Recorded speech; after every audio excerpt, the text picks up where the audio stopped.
sıkıyor.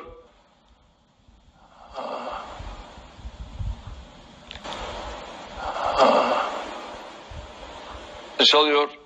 Elini sıkıyor. Gönlünü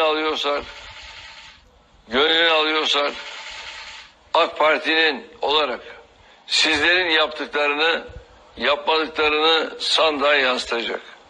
Sizlerin yapmadıklarını sandığa yansıtacak.